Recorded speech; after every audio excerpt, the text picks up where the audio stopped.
bom dia. Vamos falar da nossa primeira propriedade periódica, que é o raio atômico. Então vamos lá, primeira coisa importante.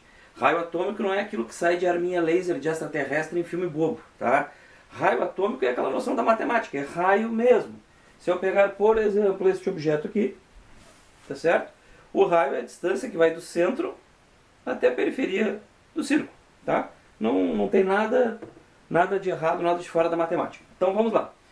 Quando vocês falam de átomos, via de regra, eles podem estar ligados 2 a 2, O2, N2, H2, Cl2, ou podem ser átomos independentes. Tá? Via de regra, nós temos uma maioria de átomos ligados assim, fulano 2. Então, o que seria o raio atômico? É uma distância média. Os equipamentos, né, de grandes laboratórios especializados vão medir a distância entre os núcleos desses átomos. Tá? E aí, vou pegar aqui uma canetinha, tá? E aí o que acontece? Eles vão ter essa medida aqui, ó. Essa medida é metade do diâmetro desse círculo e metade do outro. Ou seja, eu estou considerando que os átomos são mais ou menos esféricos e que eu estou olhando eles de frente, o que daria um círculo. Então, se eu tenho duas medidas de raio aqui, eu tenho um diâmetro, matematicamente falando. Então, metade disso, metade desse diâmetro, aqui eu tenho diâmetro, né? Metade desse diâmetro seria o raio atômico, tá? Não é importante o que está escrito ali, o importante é entender o que é a noção de raio. Agora, atenção, essas estruturas se movem, têm formatos irregulares, então, obviamente, que o valor de raio atômico não é um valor exato, é um valor aproximado, tá bem? Então, a ideia é saber quais são os átomos maiores ou menores. A partir daí, nós temos dois raciocínios principais. Primeiro raciocínio principal, vamos falar das famílias, dos grupos, né? As estruturas verticais da tabela periódica. Eu peguei uma bem conhecida de vocês, que é a família 1A, família dos metais alcalinos, e o hidrogênio lá em cima, né? Na verdade, o hidrogênio é um lobo solitário, mas a gente colocou ele aqui para ter uma noção de tamanho, de coisa assim. Se vocês pegarem, todos acabam em S1, né? Tudo a mesma coisa. Então, olha só. Se vocês fossem representar o hidrogênio dessa forma, o hidrogênio teria apenas uma camada, né? Agora, se vocês pegarem o frâncio, que é o último elemento da família, ele teria 7 camadas. Porque se ele está no sétimo período, ele tem 7 camadas. Então ele seria muito maior. Então a primeira noção que nós temos que ter é, na mesma família ou grupo, quanto mais para baixo eu vou na tabela, maior é o raio atômico do elemento. Por quê? Porque ele tem um maior número de níveis, de camadas na eletrosfera.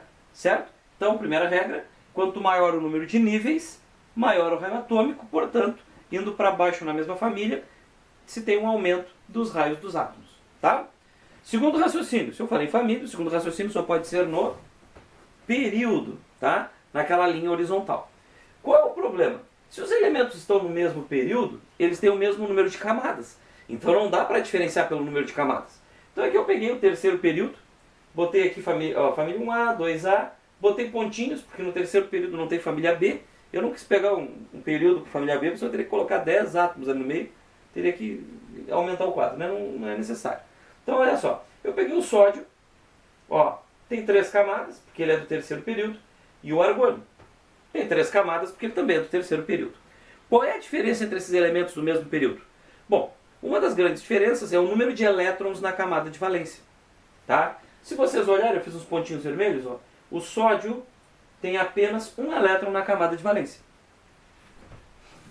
Porém, o argônio, que é um gás nobre, olha aqui, possui 8 elétrons na camada de valência.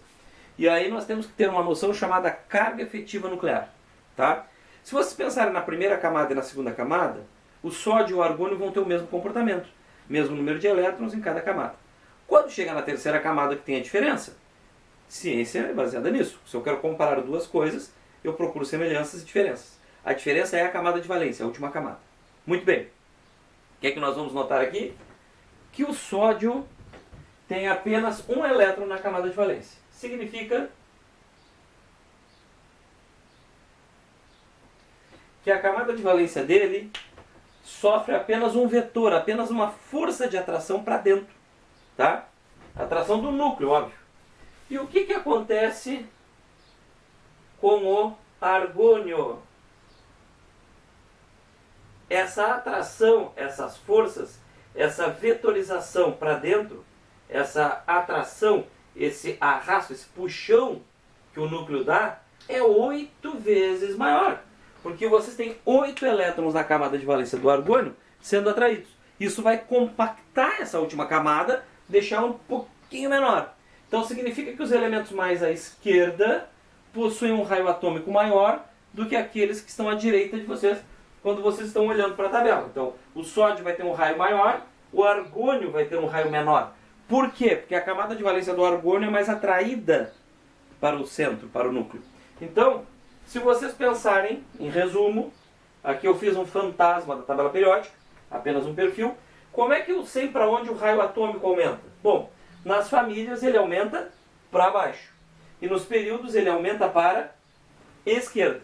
Se eu olhar para cá, o maior elemento em termos de raio atômico é o frâncio, que está aqui no cantinho. Essa regra resolve tudo? Não, é uma generalização, isso aqui ajuda a saber quem é maior. Tá? Por exemplo, apesar do hidrogênio estar aqui à esquerda, ele tem raio menor que o hélio. Cara, não tem problema, é uma exceção, tá certo? Alguns de vocês, nós temos alunos que já jovens, são profetas do Apocalipse. E aí o cara vai perguntar assim para mim, então eu já estou adiantando a pergunta, o profeta do Apocalipse se acalmar. Olha só, ou a profetiza, não sei, né? Sempre tem. Olha só, e se eu pegar um elemento que está uma camada abaixo do outro, porém está uma família para a esquerda, ninguém vai colocar vocês numa sinuca de bico dessas numa questão. Tá? É muito difícil pegar uma situação dessa e dizer, não, com certeza aquele ali é maior. Não dá. Isso é um valor aproximado, certo? Então não sejamos histéricos. Se nós precisarmos do valor exato do raio atômico, bom, vamos pegar uma tabela específica disso aí e vamos procurar. Hoje que você tem internet, a gente vai lá, pega o raio atômico e pronto. Mas numa questão de prova, ninguém faria isso. Seria um absurdo, uma demência, exigir que a pessoa lide com uma exceção dentro de 118 da tabela. Tá? Então seria isso aí. Como é que é o gráfico que correlaciona, né, no eixo da abscissa o raio atômico e na ordenada no Y, desculpe, falei trocado, né, o que relaciona no eixo do X na abscissa o número atômico, o número de prótons, e na ordenada, tá, o raio atômico. Ele vai ser um dente de serra também, subindo e descendo. Tá bom então? Então, raio atômico, o fundamento seria isso aí.